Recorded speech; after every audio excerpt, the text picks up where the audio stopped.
Hello, this is Dr. Young, and I'm going to go over your week 4 assignments.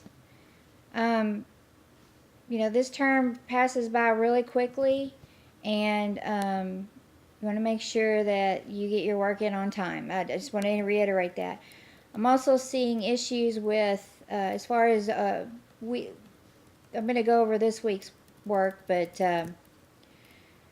I'm going to be grading today, but I've noticed that what I've graded so far, I need to see more expansion in your work. So if you're getting feedback that you need more detail, you're not providing enough information for your answers and your responses probably on the discussion board. So I would focus on that because you need to.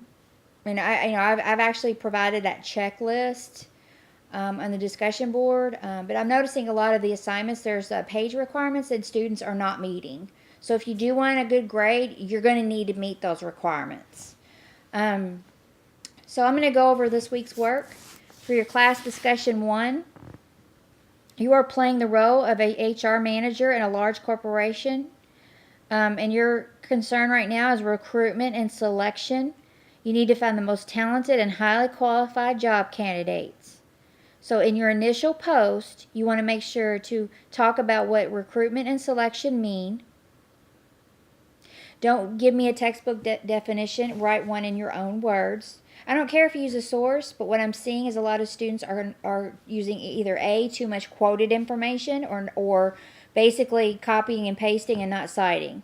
And you cannot use exact words from a source unless you quote, and you can't quote too much. So what that means is you need to read your source, put the information in your own words, and then cite that source. That is how you do it. You cannot use too much quoted information because basically what that's going to tell me is that you cannot write. So you need to make sure to paraphrase the information that you get from your sources. And that goes for every assignment. As a human resource manager, identify the criteria you would consider in selecting a candidate and explain why you would use that criteria. So for that question, you need to find the criteria that you want to use, and then why would you use it? And then the third question is, fast forward into the future and imagine you have already hired 3 of the best candidates. Explain how you will keep those candidates through retention strategies. What will you offer them to make them happy? How will you keep them happy? And retain them. So that's for the initial post. Then your responses need to be substantive. When I say substantive, I'm going to give you a guideline. It's about a paragraph, and that's a minimum of 5 sentences.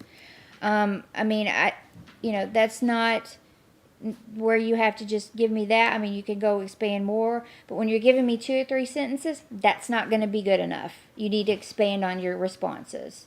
So that's just some, kind of direct feedback there you want to follow and make sure that you're doing. And then for your individual work, actually I think you have more than that. You have more than one individual work this week, I think. I don't know why. Yeah, you do. Sorry. For your individual work 1, it's worth 60 points. You're playing the role of someone that works in a small but growing medical billing software company, and you've been promoted to your first management position. You are the sales team manager.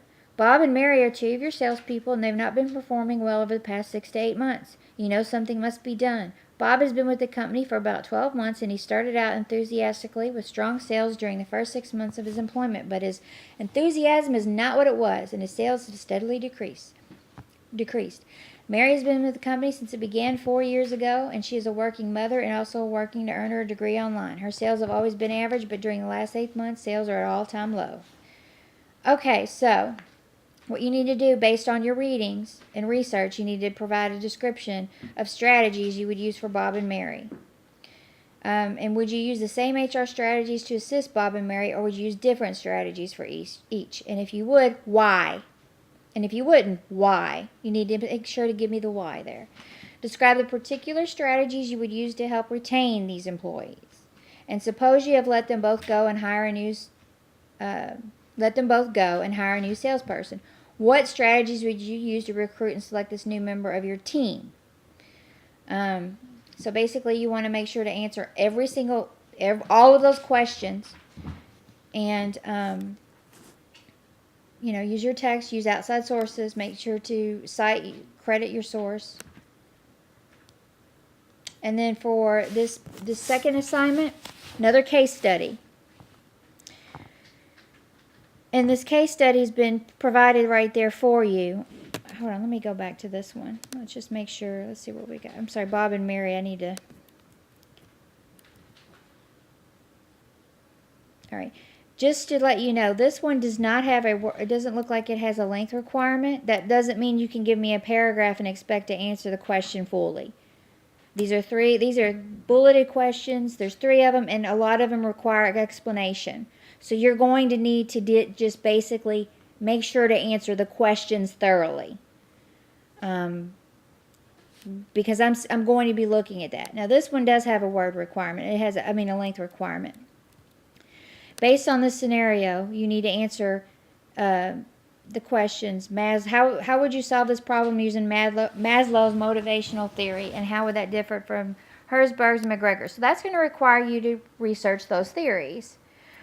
And I'm not going to read this whole case study because it's a little bit longer, but you can read that, and then your completed assignment must be 2 to 3 full pages.